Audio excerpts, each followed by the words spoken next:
papers, anything that we can do to support the ecosystem in India. Today, I'll be actually joined by three people that will give you a little more view of where e-commerce is headed in India, how things are progressing. On stage is Gaurav Kachru for 5 Ideas, and I'll have a couple of others that just stepped out, I think, for a break. They'll be back in. But Gaurav, why don't you share with everyone, how do you see e-commerce in India progressing? I mentioned this during the previous panel as well, right? You're seeing e-commerce actually grow anything between, depending on the category of commerce, because today I look at e-commerce as a percentage of the offline market itself for that particular category.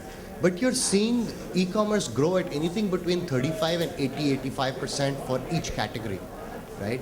So, and these are not nascent markets anymore, right? Each one of these is a multi-thousand crore market already, right? So they're growing almost, so today if you say that consumer and lifestyle, or let's say the lifestyle, apparel and lifestyle market has grown by 84%, that means last year it was 4,000 crores, it's going to be almost 7,000 crores next year, right? Or has done the equivalent of that over the last 24 months. So it's gone from about 2,500 crores to about 4,500 crores over the last 12 months. So there is this huge growth that is happening in the e-commerce space. And I think it's extremely exciting. I think it's extremely exciting. And what eTailing India is doing is really helping more people come online by sharing knowledge, information, how to do things, white papers, and these conferences really work well. This is my 4th conference with Ashish, and I find that in every city that we've engaged with people, right, people go back enriched, right? They go back enriched, they go back knowing more about the digital selling space than they did when they walked in the door. And that is why we make a consistent effort to support this initiative. And joining us again are Summer and Reshma. Summer is from Excella Services, Reshma from DVS. You probably heard both of them in the last panel as well. Summer and Reshma both are on our board of advisors. So like Gaurav shared with us, please Summer and Reshma share where e-commerce is headed in India and how we as an organization are trying to help take that forward. Sure. I think I'll just add on to what Gaurav said. I think he's given you numbers about how much transactions are finally happening online. But I think the bigger contribution of e-commerce is that so many products have gone online. And people, it's also said as showrooming, but people go down. Today, if you're making a decision about buying anything, you surely go online, especially electronics, apparels. So the amount of influence which e-commerce industry has today on retail is just not measurable because it's humongous. People go down, research, and then they may go down to a store or a friend who owns a store and then make a discussion. So our understanding is that as more and more retailers, more and more brands are looking to make their e-commerce shop or put their products online, even if they're not, they do not allow them to be shopped. What it is adding is a significant value in terms of consumers going, touching this medium, understanding and doing the research before they go online. That's one big thing which we have seen.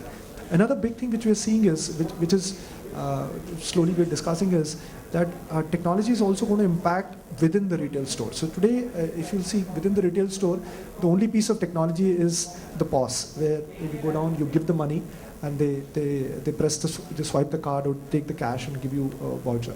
I think technology is going to go in a very large way. So we know a few retailers who we're working with, and they're issuing tablets to all their salesmen. So now the salesman has not only the inventory which is available in that store, but the whole inventory. They show them on the tablet saying, if you don't like this, why don't you buy this? If you don't like this, why don't you buy this? Similarly, what we have seen is that always buyers are very unaware about how that product works.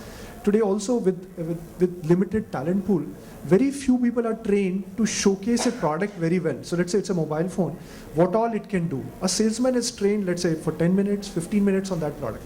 His knowledge is limited.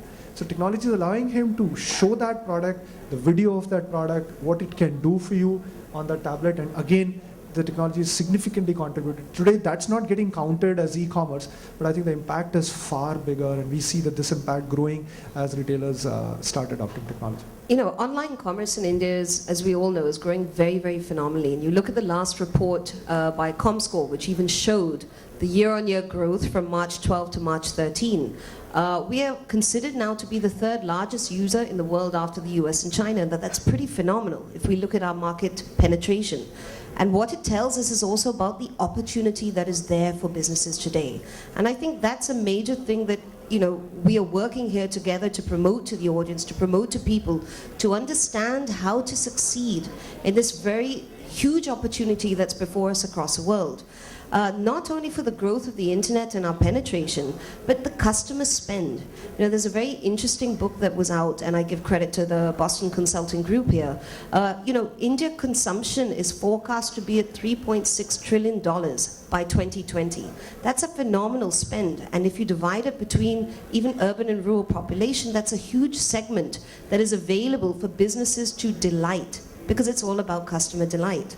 So what Ashish and team are trying to do here is very valuable, and it's extremely important for the growth and understanding for businesses to how to actually utilize what's available in their own resources to actually make the most of what's in front of them today. So I think it's a very valuable contribution, and we're all very proud to associate and be part of this.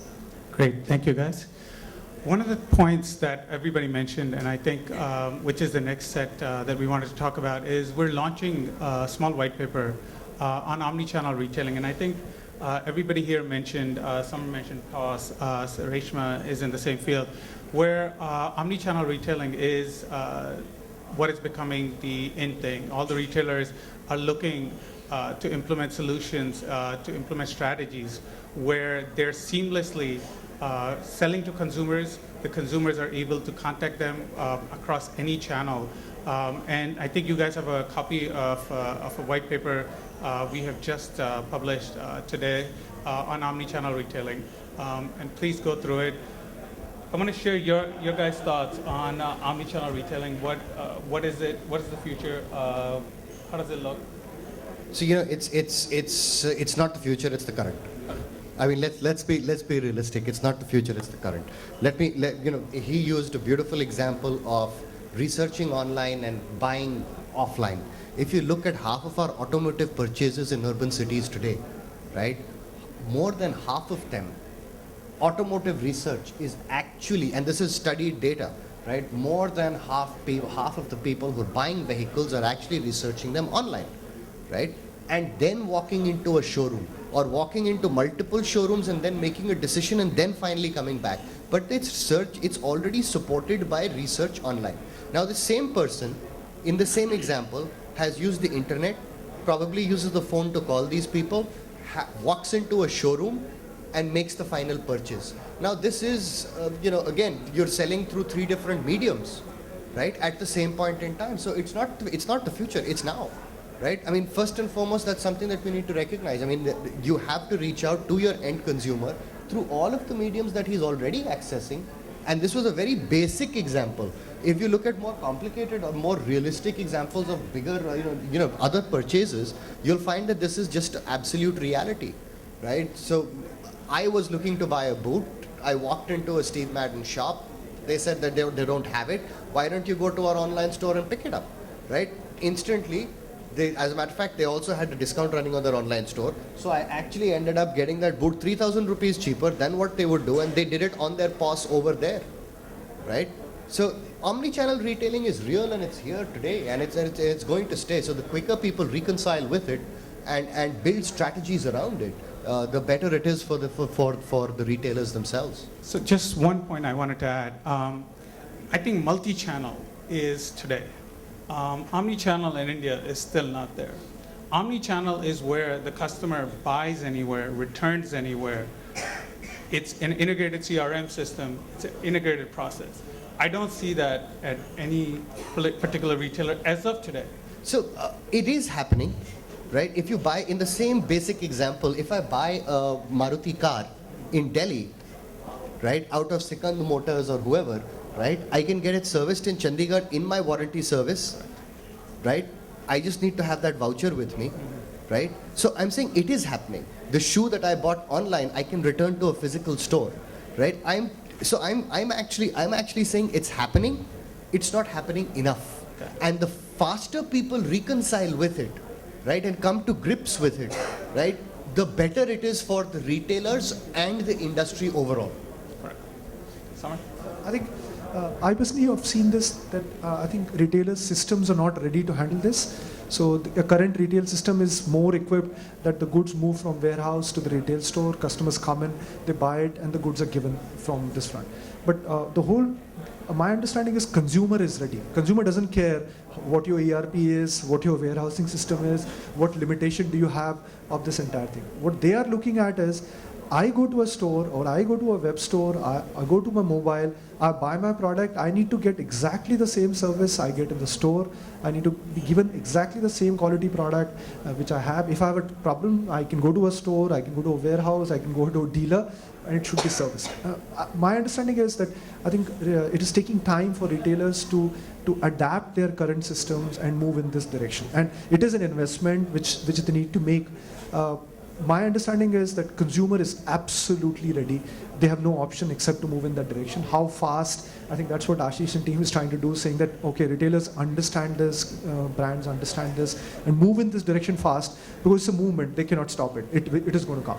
And absolutely, I agree with the opinions here. And the internet has really changed the way that business is done today.